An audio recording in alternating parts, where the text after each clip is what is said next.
Welcome, sleepy souls, to the Creepy Night Show. Tonight, I'm here to help you drift into deep, peaceful sleep. Before we begin, don't forget to like this video and subscribe for more bedtime stories. Let me know in the comments where you're watching from and what time it is right now. And if there's a story you'd like to hear next, I would love to know that too. Have you ever stared into television static for too long? The snowstorm of black and white dots that never sit still? The endless hiss that seems to whisper if you listen close enough? Most people glance at it for a second, maybe two, before changing the channel or turning the TV off altogether. But what if you kept staring? What if the static stared back? Ethan Hale had never thought much about static. His old television, a bulky relic from the late 80s with a wood-paneled frame and dials instead of buttons, wasn't even something he used regularly. It sat in the corner of his one-bedroom apartment like a leftover from another life, a hand-me-down from his late uncle. It rarely turned on without a fight, buzzing to life only after a series of sharp slaps on the side. Most nights, Ethan used his newer flat screen to drown himself in mindless late-night movies. But that night, Tuesday, early autumn, a drizzle tapping against his window was different. At 3:07 a.m., Ethan woke up suddenly, as if someone had whispered directly into his ear. His apartment was quiet, the kind of quiet that presses on your chest. Only the faint hum of the city bled in from beyond the cracked window. He rubbed his eyes, heart knocking against his ribs for no reason he could name. Then he saw it. The old TV in the corner had turned itself on. It was nothing but static. At first he thought maybe he'd forgotten to unplug it. Maybe there had been a power surge. The gray snow hissed, filling the small apartment with its strange, endless sigh. Ethan sat up in bed, frowning. The thing was, the old TV hadn't worked in months. The coaxial cable was disconnected, the power cord frayed in two places. He hadn't touched it in ages. He got up slowly, bare feet against cold floorboards, and approached the screen. The closer he came, the louder the static seemed to grow, swelling like a storm about to break. He crouched in front of it, staring into the flickering chaos. For a moment, he swore he saw patterns, shapes forming, then dissolving, like faces half drowned in fog. He blinked, rubbed his eyes. Nothing. Just static. Then the face appeared. It wasn't clear at first, just a vague suggestion of features like someone pressing against frosted glass from the other side. But the longer he looked, the sharper it became. Eyes, dark and unblinking.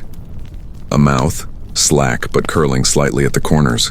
The static bent around it, forming shadows where shadows shouldn't be. Ethan felt his throat tighten. He stumbled back a step, hand instinctively groping for the light switch on the wall. The apartment filled with yellow lamplight chasing the shadows away. But the face remained, staring at him from inside the storm of static. "No," Ethan muttered, shaking his head. "No, I'm dreaming. This is..." The face flickered, then leaned closer, pressing up against the glass as if trying to push through. The static warped, buzzing louder, sharp enough to rattle the loose glass on his coffee table. Ethan's breath caught. He swore he saw the lips part ever so slightly, and then it was gone, just static again. Ethan stood frozen, his own reflection faintly visible in the glass now. He laughed nervously, too loud for the empty room. "Okay," he whispered, trying to convince himself. "Just tired, just need sleep." But when he turned away, something strange happened. The static shifted again, just for a second, and he saw himself, his own silhouette reflected not in the glass but within the static itself, standing exactly where he was, but smiling. The smile wasn't his. Ethan spun back around, heart hammering, but the image had already dissolved. Only the hiss, the endless snow. He fumbled for the power cord, yanked it from the wall. The screen went black instantly, leaving him in suffocating silence. He stood there for a long time, staring at his pale reflection in the blank glass, waiting for it to flicker back to life. It didn't. Finally, he stumbled back to bed, tossing and turning until exhaustion dragged him into uneasy sleep. But the next night at exactly 3:07 a.m., Ethan woke again. No sound this time, no whisper, just the faint glow from across the room. The old TV had turned itself back on, and this time, the face was waiting for him. It was clearer now, sharper. Hollow eyes, skin stretched too tightly across bone, a mouth that seemed ready to speak. Ethan sat up in bed, unable to move, his body locked between terror and fascination. He told himself not to look, but his eyes were drawn to it like magnets. The face leaned forward again, closer, closer, until Ethan swore he could feel its breath against his skin. His pulse roared in his ears, and then, in the middle of the static hiss, he heard something impossible. It whispered his name. Ethan. The sound was buried beneath the noise, but it was there, unmistakable. The voice was rough, distorted, like someone speaking through broken glass. His stomach dropped. His knees buckled as he stumbled toward the TV, shaking his head violently. "No," he whispered, voice cracking. "No, no, no." The face twitched, eyes widening as though amused by his fear. The corners of its mouth curled upward in something too sharp to be called a smile. Ethan's breath hitched, his hands trembled, and before he could rip the plug from the wall again, the screen flickered violently, the static shrieking like feedback. The last thing he saw before the TV went black was the face pressing its lips against the glass, like it was kissing the screen. Ethan didn't sleep for the rest of that night. He lay in bed staring at the ceiling, waiting for the faint glow of dawn to finally push away the shadows that clung to the corners of his apartment. Every sound seemed amplified. The dripping of the bathroom faucet, the creak of the floorboards above, the occasional car hissing through wet streets outside. But none of it compared to the sound that lingered in his memory. The distorted whisper of his own name, breathed out through a storm of static. Even in daylight, the memory gnawed at him, replaying over and over, until he began to wonder if he'd imagined it entirely. After all, he had been half asleep. Dreams could bleed into reality, couldn't they? Still, something about it felt too real, too sharp. When the sun finally broke through the blinds, Ethan forced himself to act.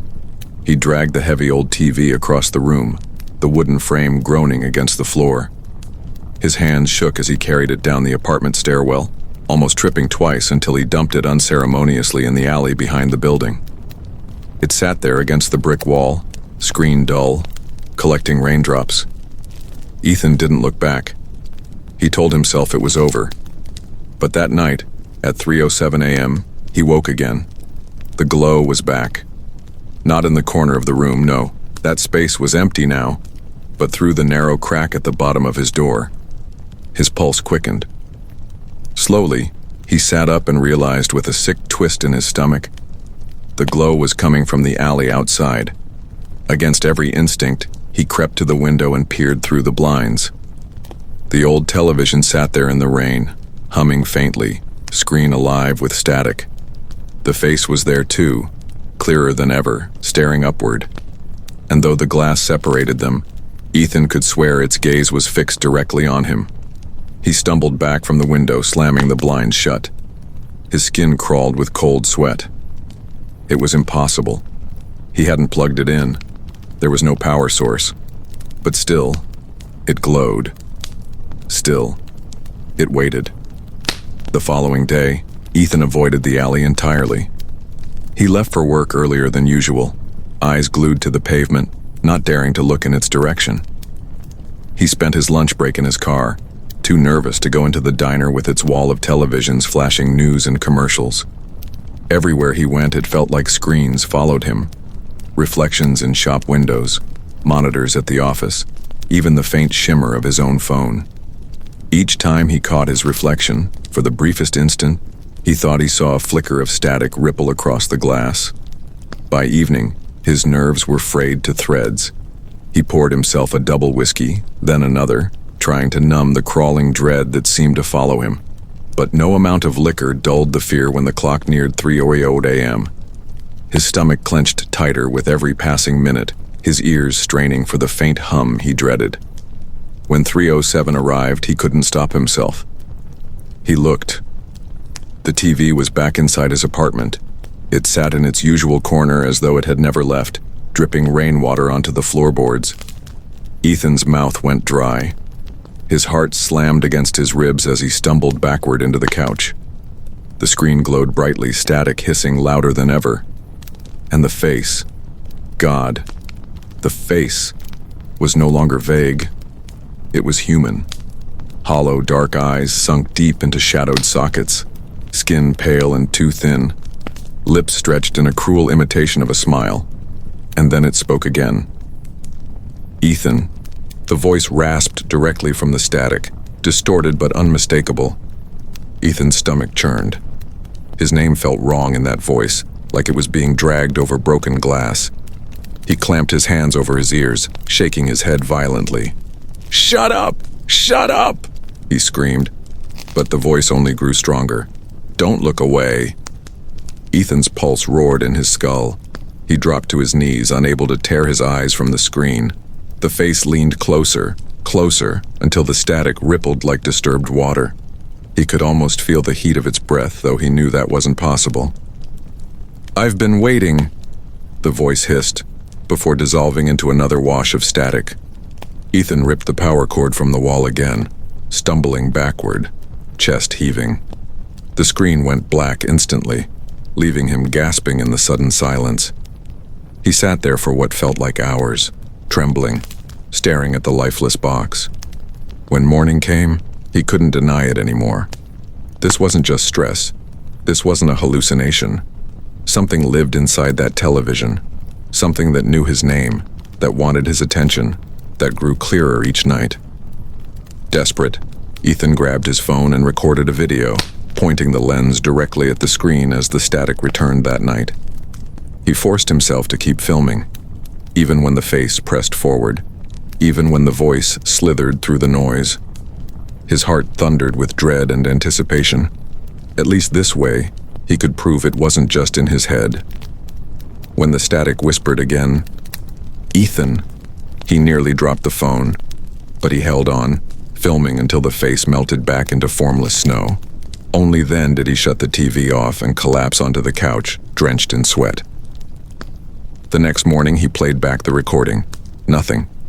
The screen showed only blank static. No face, no voice, no distortion, just an empty hiss. His blood ran cold. He replayed it again and again, but the result was the same. Nothing. By the fifth replay, Ethan realized something even worse.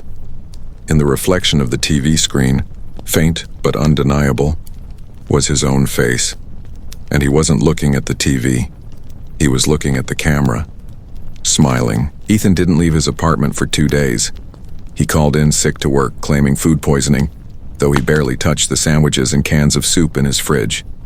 His curtains stayed drawn, his phone silenced, his life reduced to the endless cycle of staring at the old television, then jerking away in terror, then crawling back again as though pulled by invisible strings.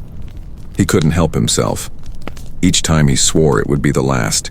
Each time he unplugged the cord and shoved the set across the room, but every night, every single night at 3:07 a.m., it flickered back to life, humming with static like it had been waiting for him all along. And Ethan watched. God help him, he watched. The face was always there now, growing clearer with each encounter. Its features were sharpening, filling in like a photograph developing in a dark room. The eyes were deep, bottomless pits that seemed to drink in the light around them. The skin was so pale it was almost translucent, stretched across sharp bones like parchment. Its smile, thin, deliberate, knowing, was the worst part. It wasn't random. It wasn't meaningless.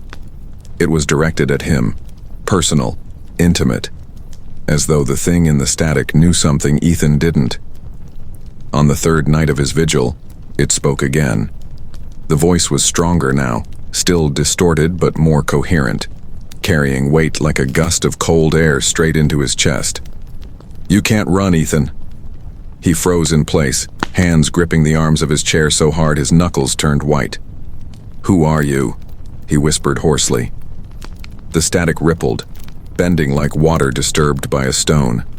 The face tilted its head slightly, almost mimicking his own movements. Then impossibly it laughed, a dry, brittle sound, like leaves crumbling in winter wind. "I am you," it said. Ethan's stomach lurched. His throat went dry. "No," he stammered, shaking his head violently. "No, you're not. You're not me." But the face only smiled wider, and for the briefest instant, Ethan saw his own reflection overlap with the figure, his own jawline, his own cheekbones, warped and twisted but unmistakable. He stumbled back from the screen, gagging on bile. When dawn finally came, Ethan staggered into the bathroom, clutching the sink for support. His eyes were bloodshot, his skin gray and clammy. He hadn't shaved in days, and his face in the mirror looked foreign to him, like he was watching a stranger wearing his skin. He splashed water over himself, gripping the porcelain so hard it groaned beneath his palms. "I'm losing it," he whispered. "I'm losing my goddamn mind." But when he looked up again, his reflection wasn't matching his movements. For just a heartbeat, the man in the mirror grinned before he did. Ethan staggered out of the bathroom, slamming the door shut, heart pounding so violently he thought it might tear through his chest. He tried to distract himself, turning on the radio, scrolling through his phone, flipping aimlessly through books. But nothing held him. His mind kept circling back like a compass drawn unerringly to magnetic north, to the television in the corner. That night, he broke his own rule and didn't wait until 3:07. At midnight, he sat down in front of the old set and turned it on himself, trembling fingers twisting the dial. Immediately, the static roared to life, louder than ever, like it had been anticipating his surrender. The face was there, instantly grinning as though amused by his impatience. Ethan leaned forward, voice cracking. "What do you want from me?" The static hissed, rose, then fell into a low, deliberate whisper. "Remember," the word rattled inside him, leaving him cold. "Remember what?" he demanded, but the face didn't answer. Instead, the snowstorm of static shifted, morphing, forming faint shapes that coalesced into images. At first, Ethan thought it was some trick of his exhausted mind, but the longer he watched, the clearer they became. He saw a house, large and unfamiliar, its windows glowing faintly against a night sky. He saw a boy standing at the top of a staircase, clutching a stuffed animal. He saw a woman lying in bed, her hair fanned across the pillow, her chest unnaturally still. And then, worst of all, he saw himself. Younger, maybe by 10 years, sitting in a dark room, staring at the same television set, the same storm of static. His own eyes wide, his mouth trembling, his face illuminated by the ghostly glow. Ethan jerked away, heart hammering. "No," he muttered. "No, that's not real. That didn't happen. That's not." The face leaned forward again, filling the screen until its features blurred into a mess of gray. "It did." The voice hissed. Ethan staggered backward, stumbling over the edge of the coffee table, sending a stack of books crashing to the floor. He lay there, panting, staring at the glowing screen from across the room. His head spun, his thoughts fractured. The TV wasn't just showing him random horrors. It was showing him memories. Memories he couldn't place, couldn't confirm, but that still felt disturbingly familiar.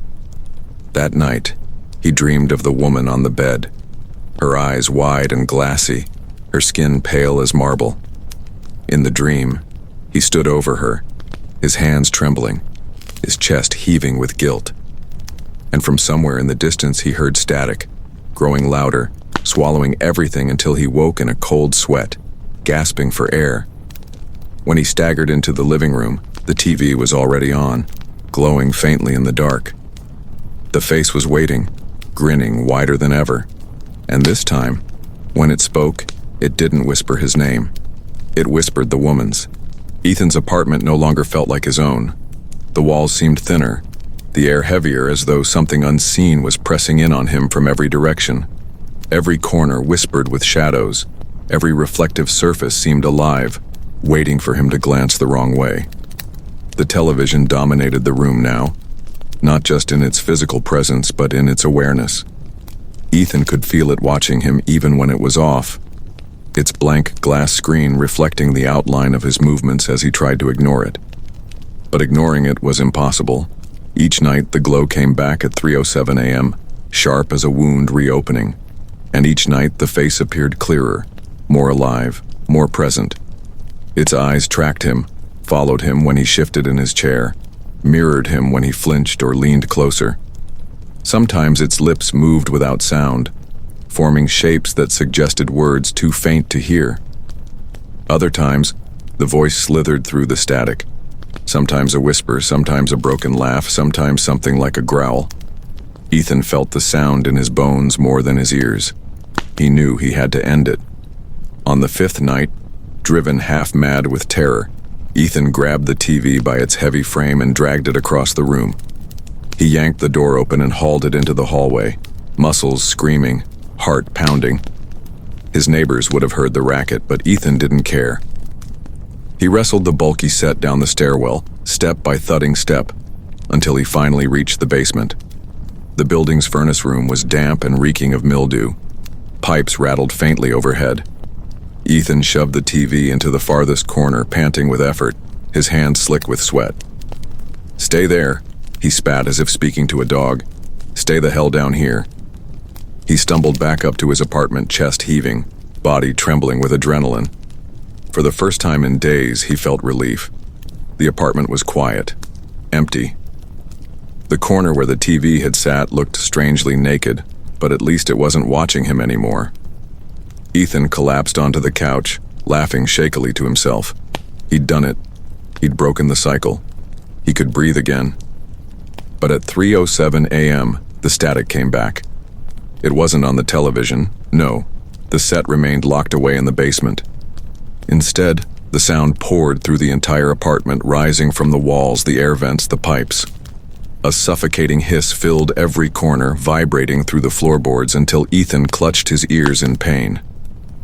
He staggered into the kitchen, but even the refrigerator hummed with static, the digital clock on the stove glowing in distorted snow. His phone lit up on the counter, its screen rippling with white noise. And then, from the blank microwave door, he saw it. The face. Faint at first, distorted in the reflection, but undeniably there. Its hollow eyes glared at him, its mouth stretching into that same too-wide grin. Ethan stumbled backward, knocking over a chair, heart slamming against his ribs like a trapped bird. He ran into the bathroom, slammed the door shut, flicked on the light. His reflection in the mirror looked wild, hair matted, eyes bloodshot, skin pallid with exhaustion. And then his reflection smiled. Not him, it. The smile spread slow and deliberate, crawling across the reflection's lips seconds before Ethan's own face caught up. Ethan screamed, smashing his fist against the mirror. Glass splintered into a spiderweb of cracks, his knuckles splitting open with blood. He staggered back, gasping, staring at the fractured shards. But even in the broken pieces, the face was still there, grinning through each sliver like a dozen watching eyes. Ethan bolted from the bathroom, chest heaving, panic clawing at his throat. He knew then what he had to do. The basement wasn't enough. Moving the TV wasn't enough. He had to destroy it completely. With trembling hands, he grabbed a hammer from his tool drawer and descended the stairwell, his breath ragged, his pulse thunderous. The basement was colder than before, the damp air biting at his skin. The TV sat in the corner where he'd left it, screen dark, frame slick with condensation. Ethan raised the hammer high, shouting hoarsely as he brought it down with all his strength. The impact cracked the glass, sending a sharp line splintering across the screen. He struck again, and again, until shards rained onto the floor, until the wood frame splintered and the plastic dials snapped free. Panting, wild, Ethan stepped back, chest heaving as he watched the wreckage collapse inward. It was over. It had to be over. But as the shards of glass clattered to the ground, each one flickered with static. Tiny screens glowing in the dark, each shard alive with hissing snow. And in every single fragment, The face was waiting, dozens of copies, grinning up at him through the broken glass. Ethan screamed, dropping the hammer, stumbling backward into the furnace pipes. The static swelled, a chorus of hissing voices rising as one, filling the room with suffocating sound. He clapped his hands over his ears, eyes wide, breath ragged. "Stop, stop!" he roared. And then, as suddenly as it started, the sound cut off. The fragments went dark. The basement fell into suffocating silence. Ethan slumped against the wall, shaking violently, tears streaking his face. His fists bled onto the floor, mixing with the glittering shards. He wanted to run, to leave, to never come back. But where could he go? The thing wasn't in the TV anymore. It was everywhere.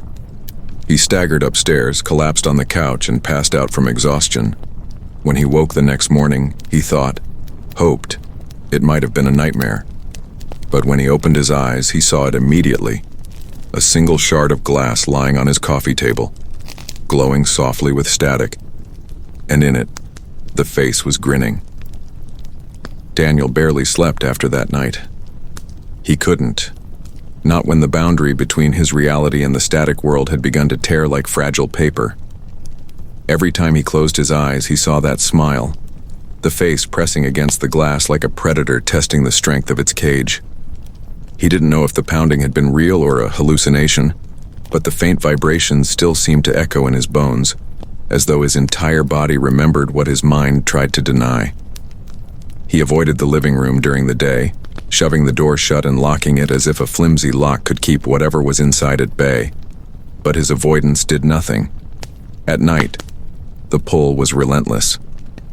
3:07 came like the toll of a bell, and each time it did, his body responded on instinct. He found himself standing before the door without memory of how he got there, his hand trembling over the knob, his ears straining for a sound that might already be crawling through the walls. The static wasn't just inside the TV anymore.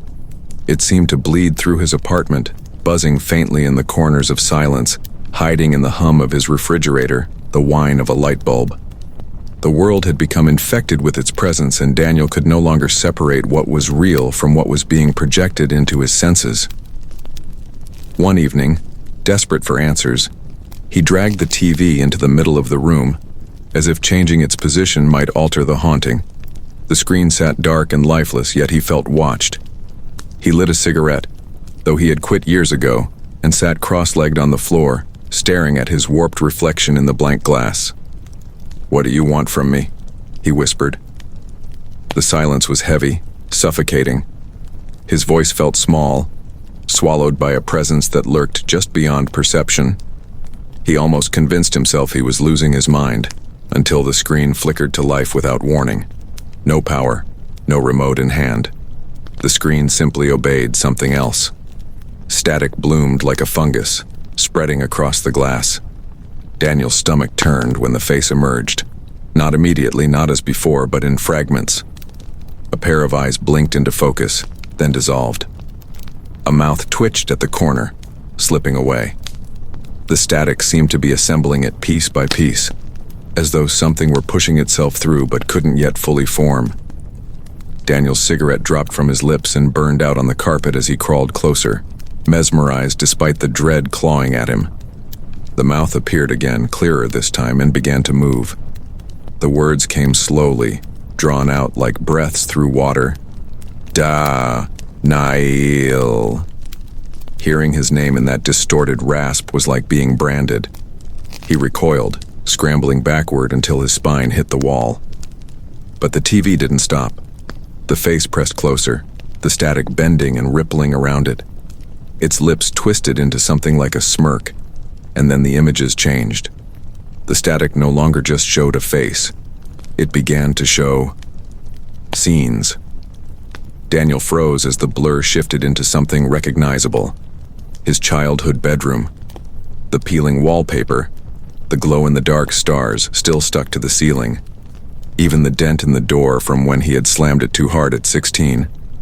He could see himself, a younger Daniel, lying in bed, eyes closed, chest rising and falling with sleep. The screen shifted again. Another scene. The kitchen of his first apartment. He watched as his younger self sat at the table, head buried in his arms, crying after his father's funeral. These weren't memories he'd ever recorded. These were his memories, stolen and projected back at him. And then the static began showing scenes that weren't his. At least he thought they weren't. Dark hallways he didn't recognize, rooms filled with shadows that seemed to crawl on the walls, a blood-stained floor smeared with handprints. His own face, older, colder, watching the carnage unfold with no trace of fear. Daniel clutched his head, shaking violently. No, no, no, that's not me. That's not real. But the face on the screen smiled wider, its eyes glinting with cruel delight. The pounding began again, softer at first, then harder, until the glass bowed outward under invisible fists. The entire television rocked against the floor, the screen bulging as if it were a membrane ready to split. And then, for the first time, something more than sound emerged. Fingers, gray, warped, and dripping static, pushed through the glass, curling and clawing for purchase. They weren't spectral. They weren't a hallucination. They left streaks of distortion in the air as they flexed, pulling the rest of the arm through. Daniel screamed and grabbed the nearest thing he could, a heavy floor lamp. He swung it down with all his strength, smashing the screen. Sparks flew, shards scattered, and the TV collapsed in on itself with a final screech of static. Smoke filled the air, acrid and bitter. Daniel fell back, gasping, his hands cut and bleeding from flying glass. Silence. For the first time in weeks, there was silence. Daniel laughed shakily, clutching his chest. It was over. The nightmare was over.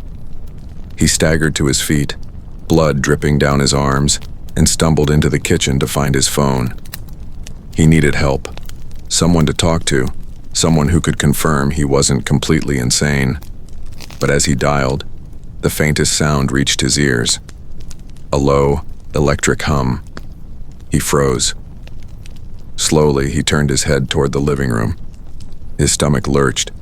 The television was whole again. Not shattered. Not destroyed. Whole. Sitting in the exact same spot he had dragged it to, glowing faintly with static. The face was gone now. The screen showed nothing but snow. But Daniel realized something horrifying. The sound, the hum, was no longer coming from the television. It was coming from behind him. He turned.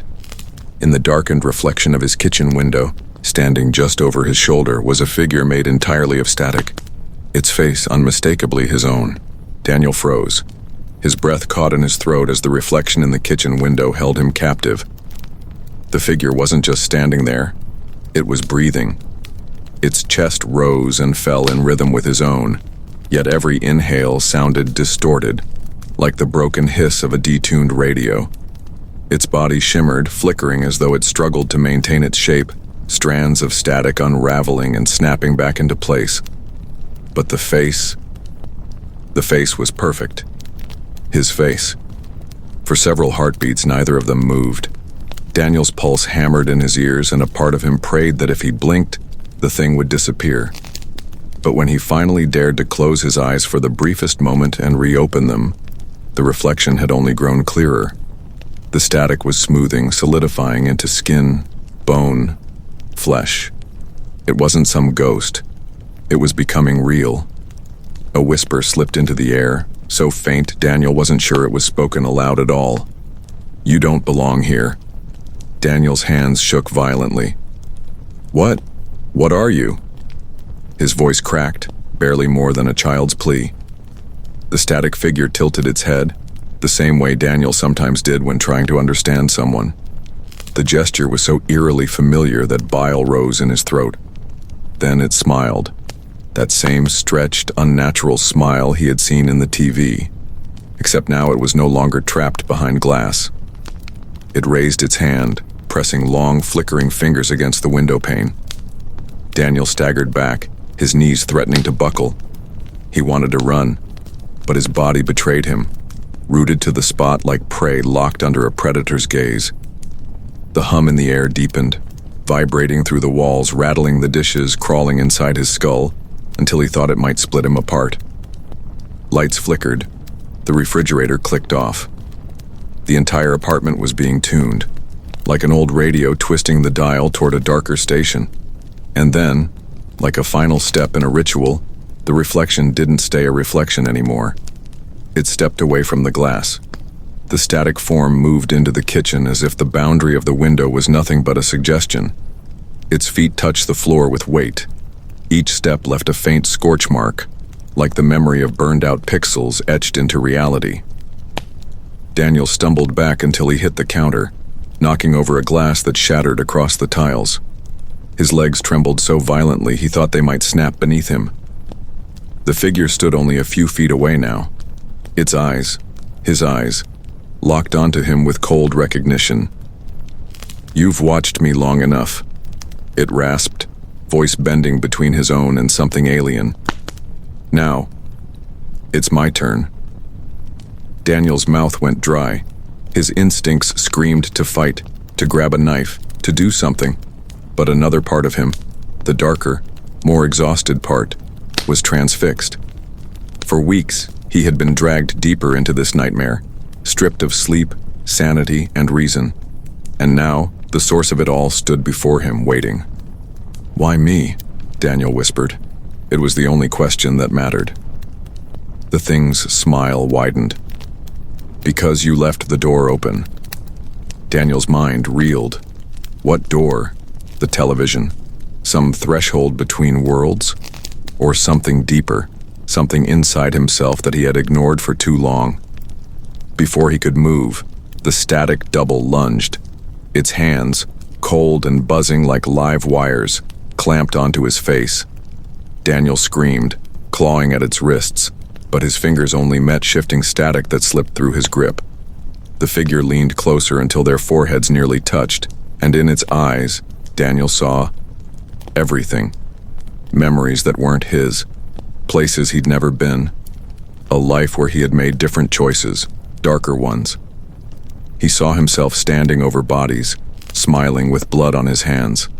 He saw a version of himself who never grieved, never broke, never doubted, only consumed. And he realized with horror that this wasn't just some spirit. It was him. Another Daniel. Born in static. Twisted by choices never made. Clawing through the thin veil between worlds.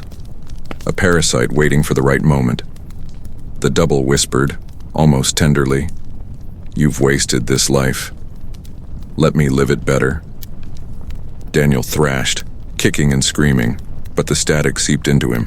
Threads of buzzing energy crawling into his skin, his veins, his eyes. His vision warped, walls bending like melting film, light snapping and stretching.